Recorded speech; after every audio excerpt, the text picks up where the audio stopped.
ఈరోజు ఎందుకంటే ప్రపంచ పర్యావరణ దినోత్సవం. ఇది పర్యావరణ సమతుల్యాన్ని మనం పాటించకపోవడం వల్ల ఇవాళ అన్ని అరిష్టాలు వస్తున్నాయి. దానివల్ల ఎండలు పెరిగినా, వర్షాలు సకాలంలో పడకపోయినా, అలాగే వ్యాధులు వస్తూ ఉన్నా, చర్మ వ్యాధులు వస్తూ ఉన్నా, వాటర్ పొల్యూట్ చేసుకుంటున్నాం. మనకున్నటువంటి అన్ని పరిసరాలను కూడా పొల్యూట్ చేసుకున్నాం. అందుకని ఈ పర్యావరణ దినోత్సవం చేసుకోమన్నారు. ఇవాళ ఒక మంచి కార్యక్రమం చేశాం.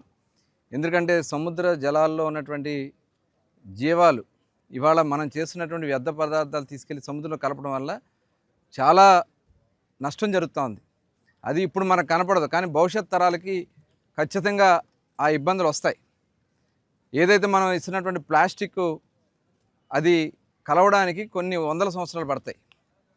అలాగే మనం వాడినటువంటి నీరు శుద్ధి చేయకుండా పంపడం వల్ల కానీ, కొన్ని కంపెనీల నుంచి వస్తున్నటువంటి వ్యర్థాల వల్ల కానీ చాలా జీవచరాలు అక్కడ నాశనం అయిపోతూ ఉన్నాయి. కాబట్టి ఇవాళ చూసాం, ఇక్కడ కూడా వచ్చినప్పుడు 2 తాబేళ్ళు మరి ఈ వ్యర్థాల వల్లే చనిపోయినాయి. వాటి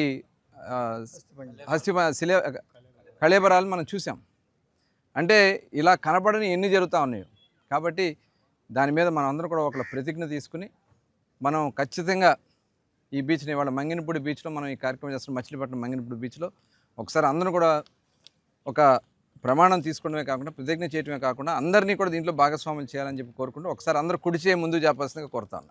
స్వచ్ఛాంధ్ర ప్రతిజ్ఞ. నేను నా పరిసరాల శుభ్రత కొరకు ప్రతిరోజు కొంత సమయం కేటాయిస్తానని, నా వంతు కృషిగా స్వచ్ఛత కార్యక్రమాల కొరకు శ్రమదానం చేసి పరిశుభ్ర ఆంధ్రప్రదేశ్ సాధించే సంకల్పానికి కట్టుబడి ఉంటానని, ఈరోజు పరిశుభ్రత గురించి నేను వేసిన ఈ ముందడుగు ఆంధ్ర రాష్ట్రాన్ని పరిశుభ్రంగా ఉంచడంలో సహాయం చేస్తుందని నమ్ముతూ, ఈ రోజు నుండి నా తోటి వారికి కూడా స్వచ్ఛతపై అవగాహన కల్పించే దిశగా ప్రయత్నిస్తానని, భవిష్యత్ తరాలకు ఆరోగ్యవంతమైన, సుభిక్షమైన, ఆనందకరమైన ఆంధ్ర రాష్ట్రాన్ని నిర్మించడానికి నాతో మొదలైన ఈ నిర్ణయం ద్వారా నా రాష్ట్రాన్ని స్వర్ణాంధ్ర, స్వచ్ఛాంధ్రగా తీర్చిదిద్దేటట్లు నా వంతు కృషి చేస్తానని ప్రమాణం చేస్తున్నాను. ప్రపంచ పర్యావరణ దినోత్సవం సాక్షిగా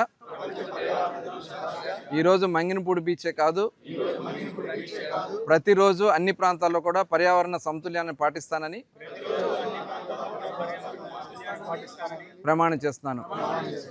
జై భారత్.